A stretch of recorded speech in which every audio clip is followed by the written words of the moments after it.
오늘 언약갱신 예배 2021년 마지막 날 함께 나눌 말씀은요, 요한계시록 22장 20절 말씀입니다.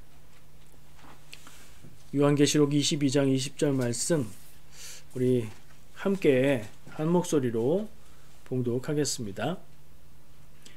이것들을 증언하신 이가 이르시되 내가 진실로 속히 오리라 하시거늘 아멘. 주 예수여 오시옵소서. 아멘.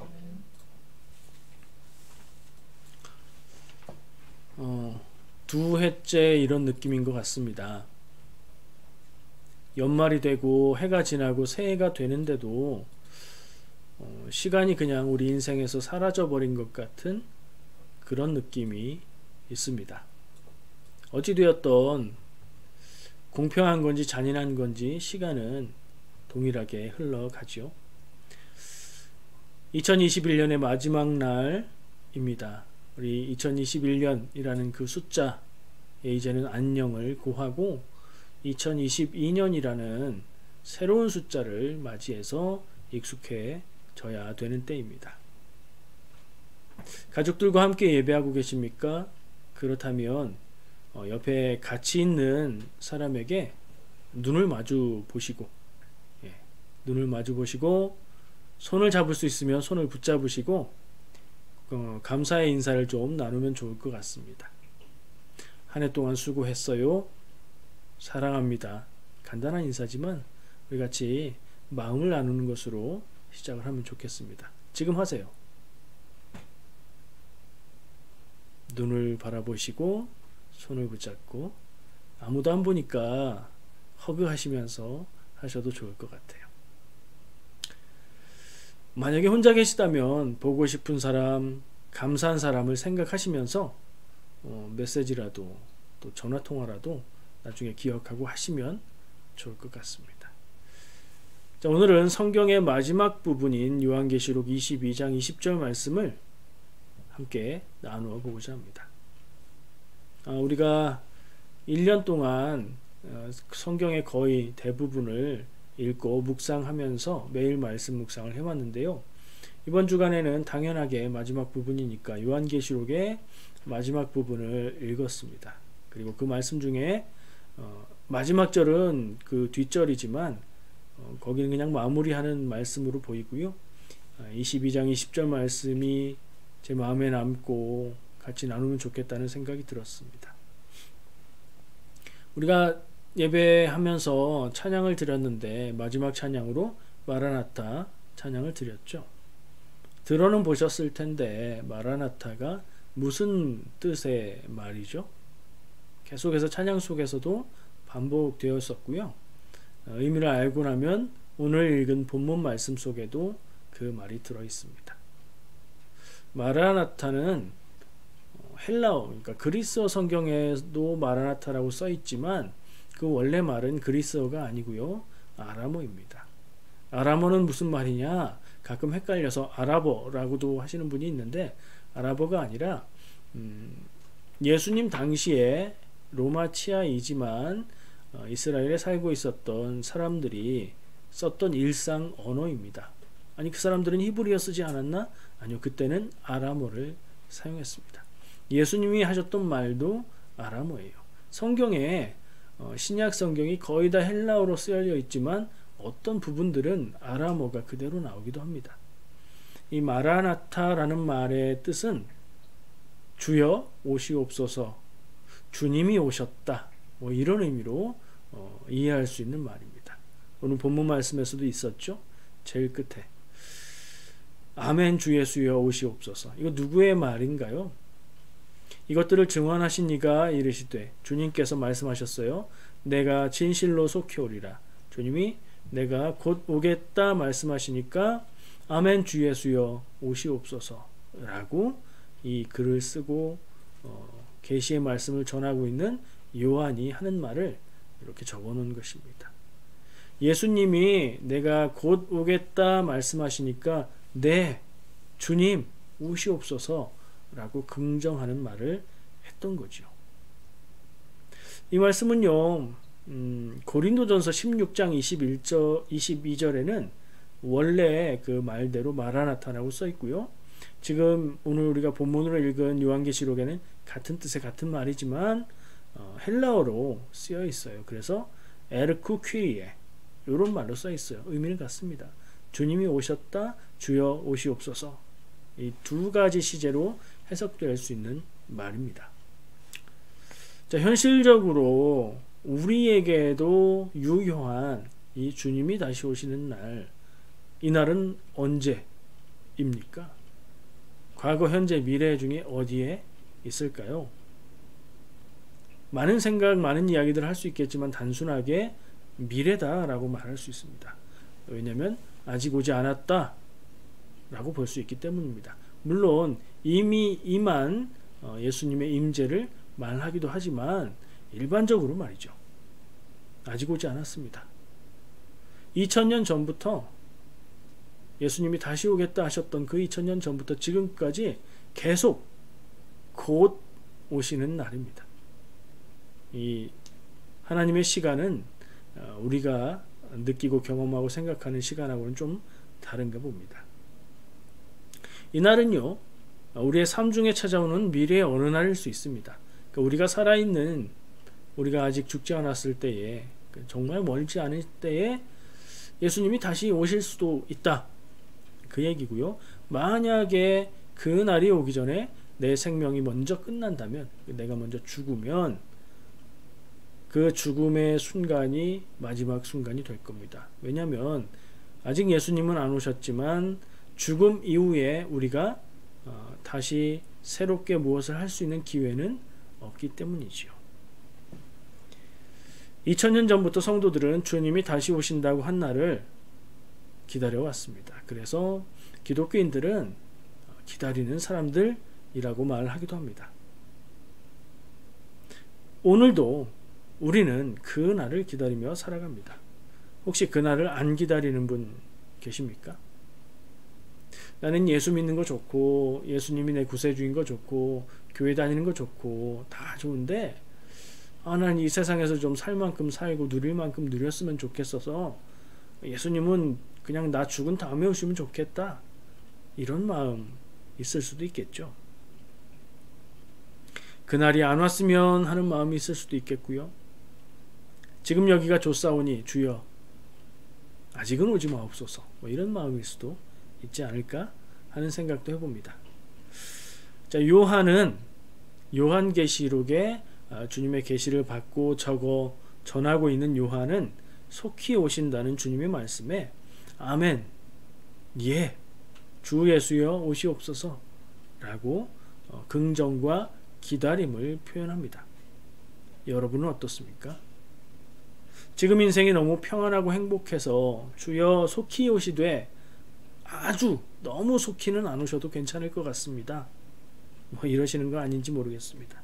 아니면 반대로 이 세상을 사는 것이 너무 지옥 같고 차라리 세상이 끝났으면 좋겠다, 주여 이 인생을 빨리 끝내고 싶사오니 어서 오시옵소서, 혹시 이런 마음 들 때가 있지는 않은지 모르겠습니다. 둘 다 문제가 있는 태도입니다. 우리는요, 주님 오실 날을 기대하고 기다리되 내게 주신 인생을 최선을 다해서 살아가야 합니다. 주님이 오시는 그 날까지 언제 오시든 우리는 그 날을 기억하고 기다리고 준비하는데, 그날만 바라볼 것이 아니라 준비하면서 그것을 잊지 않으면서 내게 주신 인생을 최선을 다해서 살아가는 것. 언제 주님이 오셔도 우리가 주님 맞을 준비를 하고 있는 상태에서 최선을 다해 살아가는 것, 그게 우리가 살아가야 하는 자세입니다.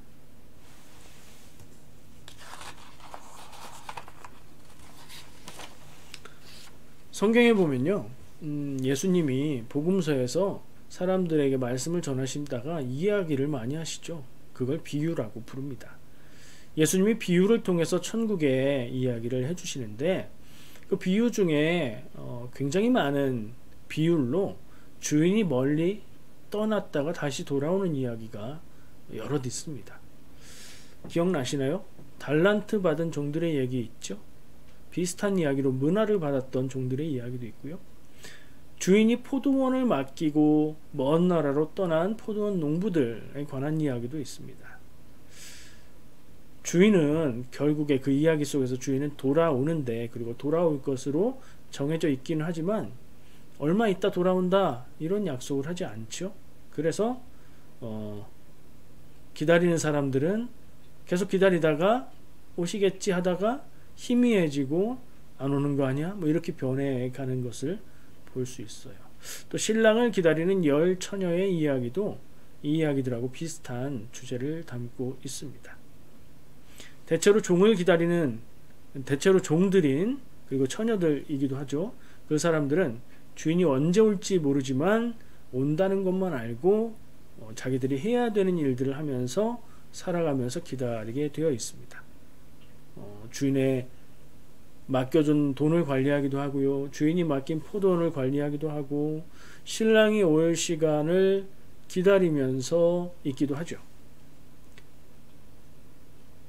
근데 주인이 떠나간 지 오래되고 그러면 주인이 있었고 주인이 우리에게 맡겼고 떠나갔고 다시 올 것이라는 걸 기억하고 있으면서도 마치 주인이 돌아오지 않을 것처럼 생각하고 있는 모습을 이야기 속에서 발견합니다.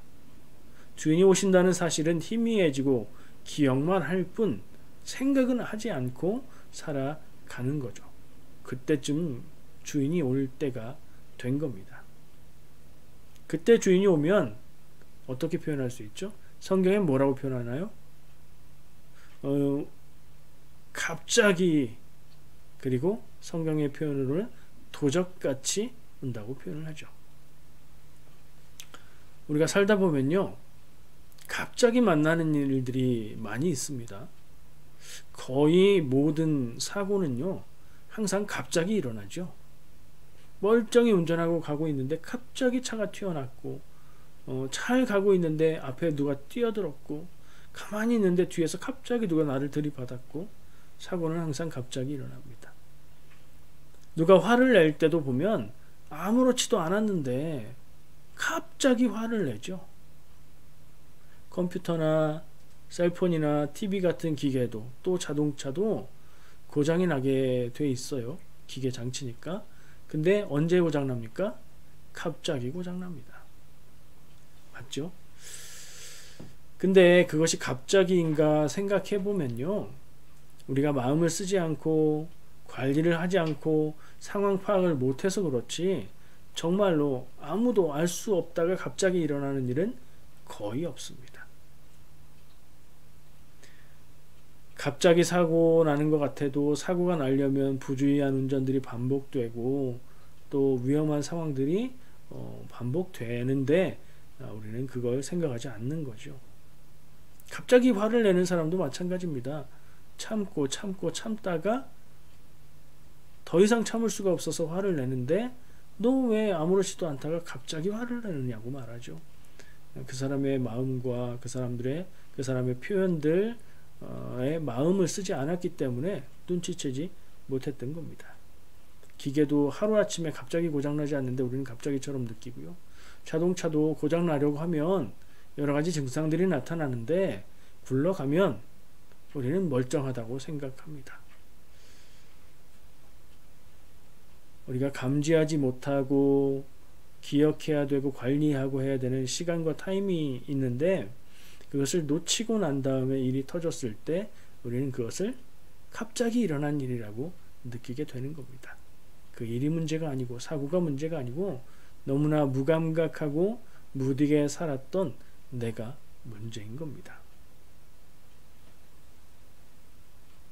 주님이 다시 오시는 날을 생각하지 않고 기다리지 않는 사람에게 주님이 다시 오시는 날은 정말 예상도 못했는데 도둑이 듣는 것처럼 갑자기 닥쳐오는 일이 될 겁니다.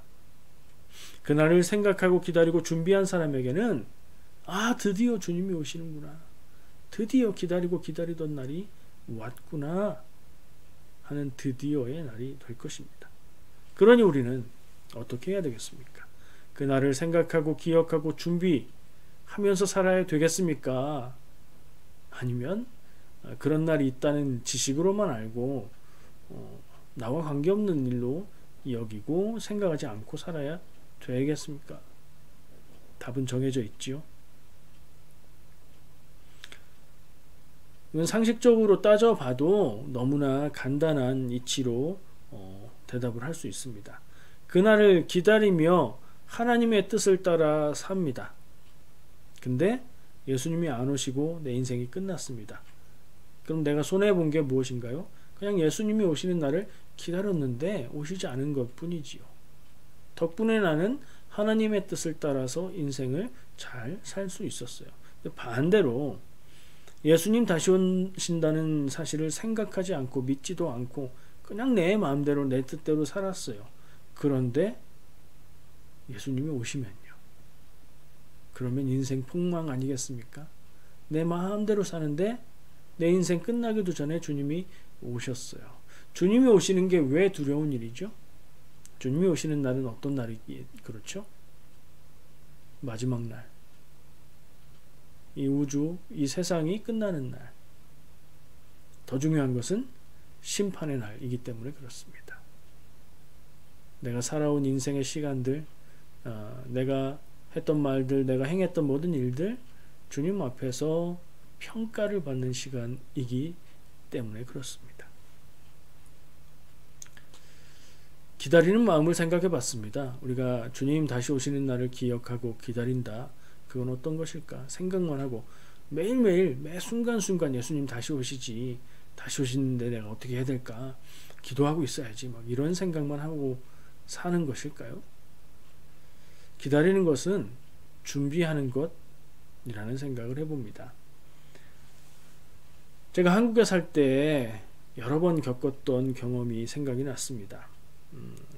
서울에 살고 있어서 고향집에 찾아뵙게 되면 그렇게 저희 가족들을 부모님들이 기다리셨습니다. 특히 저희 아버지는 더 많이 기다리시는 것 같은 느낌이 들었습니다. 갈 때가 돼서 미리 언제 간다고 연락을 드리죠. 그리고 그 당일날 준비하고 출발하면서 다시 한번 전화를 드립니다. 전화를 드리면 수화기를 딱 들고 받으면서 제일 먼저 하는 말이 다 왔니? 하고 얘기를 하십니다. 저는 아니요, 이제 출발해요. 2시간 반 정도 있으면 도착할 거예요. 많이 기다리시는 것 같아서 시간을 이야기하죠. 2시간 반을 운전하고 달려가서 집에 도착합니다.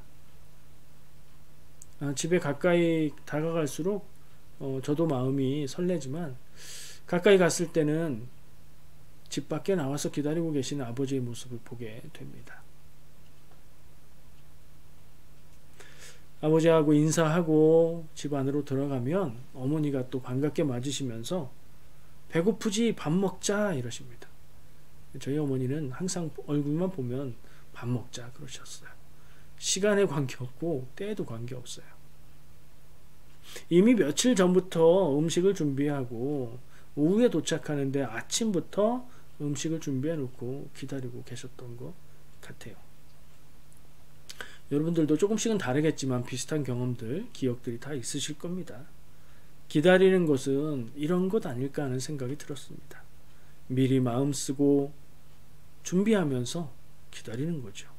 부모님은 자식이 집에 올 시간을 아직 오지도 않았고 그 시간이 되지도 않았는데 그 시간이 지금인 것처럼 기다리고 계신다는 생각을 해보았습니다. 히브리서 11장 믿음을 이야기하는 말씀이 있죠. 믿음은 바라는 것들의 실상, 보지 못하는 것들의 증거라는 말이 이런 뜻으로 이해할 수 있지 않을까 하는 생각도 해봅니다. 아직 일어나지 않은 일, 아직 오지 않은 시간을 기다리고 생각하고 생각과 마음 모든 것이 그때 그 순간에 맞추어져 있고 그것을 마치 지금처럼 보면서 살고 있는 것. 그렇게 생각할 수 있지 않을까요? 본문 말씀을 다시 한번 기억해 보면 좋겠습니다. 만약에 예수님이 요한에게 하셨던 것처럼 나에게 내가 곧 다시 가겠다라고 말씀하시면 여러분의 대답은 어떤 말이 되겠습니까? 마라나타, 주여 오시옵소서. 이렇게 대답했던 요한의 대답과 우리의 대답은 어떻게 다릅니까? 마라나타, 주님이 내 삶에 오신다, 이렇게 선언하고 주여 오시옵소서, 이렇게 주님을 기다리는 삶을 우리가 살아가는 것으로 대답을 하면 좋겠습니다. 오늘은 2021년의 마지막 날, 몇 시간 정도 지나면 2022년이 됩니다. 지난 시간은 우리의 기억 속에 남을 것입니다. 몇 년간 힘들고 고달프고 고통스러운 시간들이었는데 나중에 우리는 이것을 기억으로 이야기하게 될 것입니다. 내일부터는 새해, 그리고 새해 마음으로 살아가겠지요. 우리 교회에서는 매년 마지막 날을 언약갱신 예배로 드립니다. 이름은 좀 딱딱합니다. 그렇지만 그 의미가 중요하다고 생각해서 그 이름을 사용합니다. 하나님이 나에게 주신 구원의 언약, 하나님이 하나님의 백성에게 주신 구원의 언약, 그것을 다시 한번 계약을 리뉴하는 것처럼 다시 한번 기억하고 생각하고 그 하나님의 언약에 나의 삶을 비추어서 돌아보고 또 새롭게 그 언약을 받은 백성의 모습으로 살아갈 것을 다짐해 보자는 뜻입니다. 올해의 언약갱신 예배의 말씀은 주님 다시 오신 날을 기다리면서 살아가는 삶을 생각해 보자, 이런 뜻으로 말씀을 나누었습니다. 사랑하는 성도님들, 모두 2021년 한 해 수고하셨고요. 잘 견디셨습니다. 내년은 내년의 희망을 가지고 기대와 설렘으로 시작하시기를 축복합니다. 하나님과 끝까지 동행하시는 한 해 되시기 바랍니다. 기도하겠습니다.